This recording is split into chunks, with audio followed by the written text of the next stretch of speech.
Arrête de faire ça et fais ça si tu veux gagner tous les duels dans le 1 contre 1. Beaucoup de joueurs croient qu'il faut connaître une centaine de gestes techniques pour briller sur le terrain. Des coups arc-en-ciel, des élasticots, des feintes complexes et compliquées. Ils passent des heures à perfectionner des mouvements impressionnants qu'ils voient sur TikTok et YouTube Short. Mais sous la pression d'un vrai match, tout s'écroule. La réalité, c'est que 99% du temps, ces gestes ne servent à rien pendant un duel réel. Les joueurs qui éliminent les défenseurs encore et encore utilisent en réalité un petit nombre de techniques simples, juste quelques compétences fondamentales, mais redoutablement efficaces. Des gestes qui fonctionnent aussi bien dans les matchs de rue, les entraînements, que dans les plus grandes compétitions. Des gestes fiables, même sans conditions idéales, même face à une défense bien en place. Aujourd'hui, je vais te présenter 5 techniques puissantes que chaque dribbleur d'élite devrait maîtriser. Il ne s'agit pas de techniques isolées, elles font partie d'un système. Chaque compétence est liée à la suivante, créant ainsi une base qui vous rend imprévisible, inarrêtable et impossible à défendre. C'est parti! Compétence numéro 1, le contrôle du ballon tête haute. Tu t'attendais sûrement à ce que je commence avec des passements de jambes ou des feintes spectaculaires, mais ce que chaque entraîneur devrait enseigner en premier et que très peu font, c'est ça, savoir déplacer le ballon en gardant la tête haute. Pense-y, quel est l'intérêt d'avoir un contrôle parfait du ballon si tu passes ton temps à regarder tes pieds? En gros, tu joues au football à l'aveugle, tu rates des passes, tu fonces dans les défenseurs et tu prends des décisions sur des infos vielles de 3 secondes. Mais là où ça devient intéressant, c'est que beaucoup pensent devoir choisir. Soit tu contrôles bien le ballon, soit tu vois le jeu. C'est le plus grand mensonge de l'entraînement moderne. Les meilleurs joueurs du monde font les deux en même temps. Voici comment développer cette compétence. Et ne t'inquiète pas si ça te semble impossible au début, c'est normal. Commence simplement. Pose 2 cônes, 3 touches. Ne regarde ni le ballon ni les cônes. Regarde droit devant toi. Apprends à faire confiance à ton toucher. Tu deviendras un bien meilleur dribbleur. Rends les exercices de plus en plus difficiles. Compétence numéro 2, l'évanouissement du corps.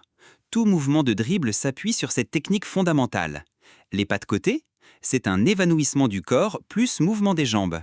La lacriqueta, c'est un évanouissement plus changement rapide. Un simple changement de direction, encore un évanouissement mais déguisé. Maîtrise cette compétence et tu poses les bases de tout le reste. Le problème, c'est que la plupart font mal cette feinte. Ils pensent que c'est juste un grand mouvement du corps dans une direction, puis partir dans l'autre. Contre des défenseurs de haut niveau, tu parais ridicule. Un bon évanouissement, c'est subtil. Il s'agit de raconter une histoire, juste assez pour que le défenseur y croie, mais pas au point que tu ne puisses plus changer rapidement. Tout commence par les épaules. Baisse l'épaule dans la direction où tu veux qu'il pense que tu vas. Les hanches suivent naturellement. Mais écoute bien, c'est quand tu plantes ton pied extérieur et que tu envoies ta hanche dans l'autre sens que tu crées ce changement de rythme explosif. Travaille ça seul. Pose un cône comme défenseur. Approche lentement. Vends le faux avec ton épaule et ta hanche. Puis explose. Fais-le avec un maximum de conviction sur la feinte et encore plus dans la vraie direction. Répète jusqu'à ce que ton corps sache quoi faire sans réfléchir. Compétence numéro 3, la protection du ballon. Regarde Lionel Messi ou Neymar à son apogée. Coincé entre plusieurs défenseurs, il ne fuyait pas. Il mettait son corps entre eux et le ballon, baissait son centre de gravité et rendait la récupération impossible. Il n'était ni plus grand ni plus fort. Tout était dans le placement et la physique. Tu dois te placer de côté par rapport au défenseur, jamais face à lui. Ton bras éloigné du ballon t'aide à garder l'équilibre et sentir la pression. Et surtout, plie les genoux, penche-toi légèrement en avant, deviens stable et bas. S'il te pousse, tu gagnes une faute. S'il s'engage trop, tu exploses dans l'autre sens. Ton pied côté ballon est crucial. Le ballon doit être assez proche pour le contrôler, mais pas assez pour que le défenseur l'atteigne. Et cette compétence, tu ne peux pas la pratiquer seul. Tu as besoin de pression réelle, de contact réel. Fais des petits matchs serrés, 3v3, 4v4, 2v2, du foot à 5, du foot de rue. Là où la pression est constante et tu dois protéger le ballon ou le perdre. Commence simplement, garde la balle 5 secondes sous pression, pas besoin de dribbler, juste garde la possession. Compétence numéro 4, les passements de jambes. La plupart ne comprennent pas cette feinte. Ils pensent que c'est juste le mouvement des jambes, mais non.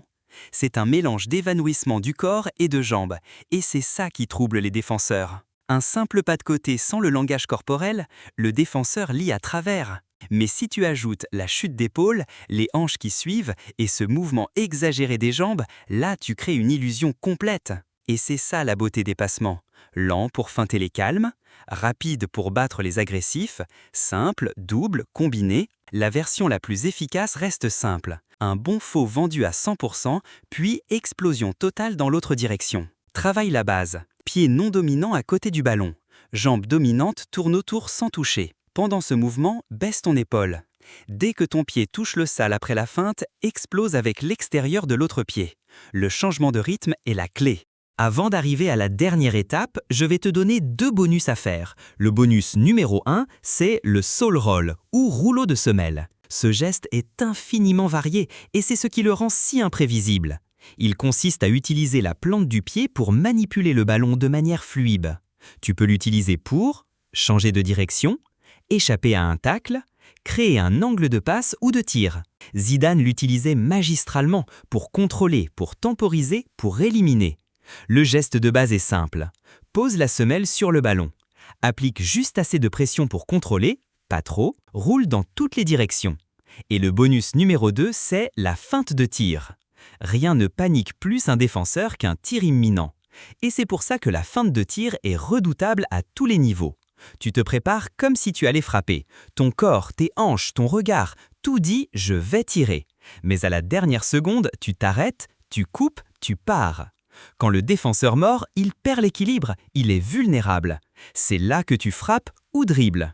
Travaille-la lentement d'abord. Pied à côté du ballon, corps penché, regarde comme si tu allais vraiment frapper, puis stop et coupe en diagonale. Entraîne-toi avec un défenseur, puis après un dribble. L'essentiel, c'est l'engagement total dans la feinte. Compétence numéro 7, le changement de rythme. C'est peut-être la plus importante. Elle rend toutes les autres plus efficaces. Ce n'est pas une question de vitesse, mais de variation de vitesse. Va doucement, encore doucement, puis explose. Quand le défenseur pense avoir compris ton tempo, tu le prends à contre-pied. Ce n'est pas une compétence à part, c'est ce qui donne vie à toutes les autres. Ton dribble devient illisible. Ces compétences ne doivent pas être apprises isolément. Elles font partie d'un système où chaque geste renforce l'autre. Ton contrôle tête haute te permet de scanner. Ta vision te dit quand feinter.